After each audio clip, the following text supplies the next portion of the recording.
اور ملازمت کرنے والے اپنی ڈیوٹی پوری کیے بغیر بھاگ کے آ جائیں، چھوڑ کے آ جائیں، بے ایمانی سے نوکری کریں، ایسا روزہ رکھنے کا فائدہ نہیں ہے۔ اگر حلال کما کر اپنے بچوں کو کھلانا نہیں تو ایسا روزہ رکھنے کا فائدہ نہیں ہے۔ اگر جھوٹ بول کر جھوٹی قسمیں کھا کھا کر اگر سودا بیچنا ہے تو ایسا روزہ رکھنے کا فائدہ نہیں ہے۔ اگلی بات بھی سنیں، اب شیطان ایک اور حملہ کرے گا۔ وہ کیا کہے گا؟ چھوڑ یار، تیرا روزہ رکھنے کا فائدہ ہی نہیں ہے، تو جھوٹ بولتا ہے۔ اور بھائی میرے، جھوٹ کو ختم کرو، روزے کو ختم نہ کرو۔ احساس کرو، احساس کہ آج شیطان کے جال میں کتنے پھنس گئے ہو۔ حالانکہ حدیثوں سے ثابت ہے، میرے اور آپ کے آقا صلی اللہ علیہ وسلم فرماتے ہیں کہ شیطان رمضان کے اندر جکڑ دیے جاتے ہیں، زنجیروں میں بند کر دیے جاتے ہیں، اس کے باوجود بھی گناہ ہوتا ہے۔ پھر یہ کیا ہے سر؟ شیطان تو بند ہے، ثابت ہوا بندے کا من جو ہے نا وہ نہ چاہے تو شیطان بھی کچھ نہیں کر سکتا۔ اندر کے شیطان کو تو مارا نہیں ہم نے، یہ جو من میں بٹھایا اس کو تو ہم نے سمجھایا نہیں۔ یہ جو نفس ہے نا، نفس، اس کو تو ہم نے پالا ہوا، ساری زندگی نفس کے پجاری بنے رہے، آج اس کے ایسے جال میں پھنس گئے، شیطان تو بند کر دیا، لیکن اس کے باوجود بھی حرکتیں وہی، کام وہی، طریقے وہی۔ اچھا اب دیکھیں پریشانی والی بات، دیکھیں تعجب کی بات، دیکھیں شکایت کیا کریں یار صوفی صاحب بڑی پریشانی ہو گیا ہے۔ بھائی کیا پریشانی ہے؟ کہہ رہے یار سارے ہوٹل ہی بند ہو گیا، کھانا بھی کہیں سے نہیں ملتا۔ اللہ تجھے عقل سلیم دے ہے۔ اللہ فرماتا ہے سارا سال کھا جتنا تیرا جی چاہے کھا، کلو وشربو، کھا جتنا تیرا جی چاہتا کھا، صرف ایک مہینہ میری رضا کے لیے صبح کھانا اور رات کو کھانا، دن میں کچھ کھانا نہیں ہے۔ نہ تیرے صبح کے کھانے پر پابندی ہے، نہ تیرے رات کے کھانے پر پابندی ہے، لیکن اس کے باوجود بھی اگلی بات بھی سنیں، کھانا جو بھی کھاتے ہیں نا اس کا قیامت والے دن حساب ہوگا۔ جو کپڑے پہنتے ہیں اس کا بھی حساب ہوگا، جو جوتے پہنتے ہیں اس کا بھی حساب ہوگا۔ ایک بات کو یاد رکھیں، جو کھانا سحری اور افطاری میں کھایا جائے اس کا حساب نہیں ہوگا۔ اللہ ماتا تو سحری میں کھا جتنا تیرا جی چاہے، افطاری میں کھا جتنا تیرا جی چاہے، لیکن دن بھر میں تجھے دیکھنا چاہتا ہوں کیا میری تابعداری، میری فرمانبرداری کرتا ہے کہ نہیں کرتا۔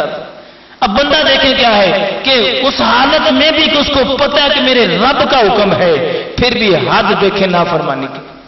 خدا کی قسم سورج دیکھیں، سورج حکم ہے کہ مشرق سے نکلنا ہے اور مغرب میں غروب ہونا ہے۔ جب سے دنیا بنی ہے سورج اسی وقت مشرق سے نکلتا اور مغرب میں غروب ہوتا ہے۔ ایک موقع آیا تھا جو سورج مغرب سے نکلا تھا، جب میرے آقا علیہ السلام نے علی کو فرمایا تھا علی تو نماز ادا پڑے گا یا قضا پڑے گا؟ عرض کی یا رسول اللہ آپ کا غلام اور قضا پڑے؟ پھر سورج کو اشارہ کیا، سورج مغرب سے نکلا، ورنہ سورج کی مجال نہیں کہ وہ مغرب سے دائیں بائیں کہیں ہو جائے۔ چاند اپنی جگہ سے نکلتا ہے اسی جگہ پر غروب ہوتا ہے، ستارے نکلتے ہیں غروب ہوتے ہیں، ساری مخلوق اللہ کے حکم کے عین مطابق چلتی ہے، فقط بندہ ایک ایسا بندہ ہے اللہ نے فرمایا تو نے گناہ نہیں کرنا، یہ ضد سے کرتا ہے۔ اللہ نے فرمایا خبردار برے کام چھوڑ دے اور روزے رکھا کر، تیرے پر روزہ فرض کر دیا گیا ہے۔ اس نے کہا کوئی بات نہیں، اللہ مجھے معاف کر دے گا۔ حکم ہے خبردار گناہ نہ کر، برے کام نہ کر، چھوڑ دے۔ کہہ رہا نہیں اللہ مجھے معاف کر دے گا۔ اللہ اکبر۔ اگر ڈاکٹر کہہ دے کہ بھئی کھانا نہ کھاؤ تمہارے معدے میں پرابلم ہے، کھانا نہ کھاؤ تمہارے معدے میں پرابلم ہے، بتائیں ذرا بات مانی جاتی ہے کہ نہیں؟ اپنے ایمان کا احتساب کریں ذرا۔ ڈاکٹر نے کہہ دیا، جو دنیاوی تعلیم حاصل کر کے اس نے بتا دیا کہ تیرے معدے میں پرابلم ہے، تو کھائے گا تو تیرا معدہ مزید خراب ہو جائے گا۔ اب کیا کیا جناب؟ صبح کیا کھا رہے جناب؟ ڈبل روٹی کا ایک پیس کھاتا ہوں۔ اچھا شام کو؟ بس شام کو تھوڑی کھچڑی کھا لیتا ہوں۔ دن بھر میں نہیں، ڈاکٹر نے منع کیا۔ وہ ڈاکٹر منع کرے تو باز آ جائے اور رب منع کرے باز نہ آئے۔ اپنے ایمان کا ذرا حساب تو کر، کیسے تیرا ایمان ہے؟ ڈاکٹروں نے